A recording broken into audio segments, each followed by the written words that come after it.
government, nonprofits, tend to focus on what's missing in the community, because we often say that agencies need needs, right?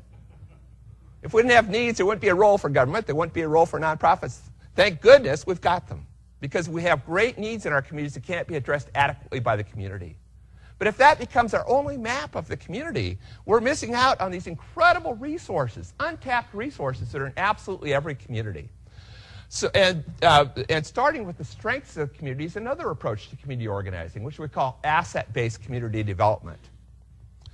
And it's built on several ideas, several different kinds of assets. One is recognizing absolutely every individual in our community has incredible gifts to give.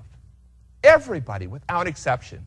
And we like to think about them as three kinds of gifts. One are gifts of the heads, that person's knowledge.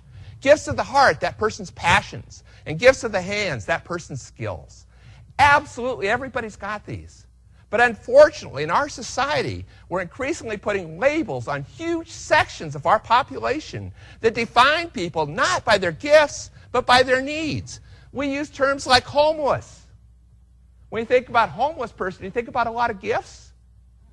You think about what they're lacking, a home. I have a friend who's a minister in a church, New Prospect Baptist Church in Cincinnati, Ohio. His congregation has a soup kitchen in the basement for homeless men. And finally, someone got the idea and said, why don't we interview these men, find out what their gifts are? Turns out a lot of these men like to cook. They said, would you like to help cook the meals in the soup kitchen? They were overjoyed. Nobody ever thought to ask them that before. So after a while, the homeless men and the members of the church are cooking and eating together. It was hard to tell who were the providers and who were the clients, because it wasn't about services anymore. It was about community. It was about everybody supporting each other.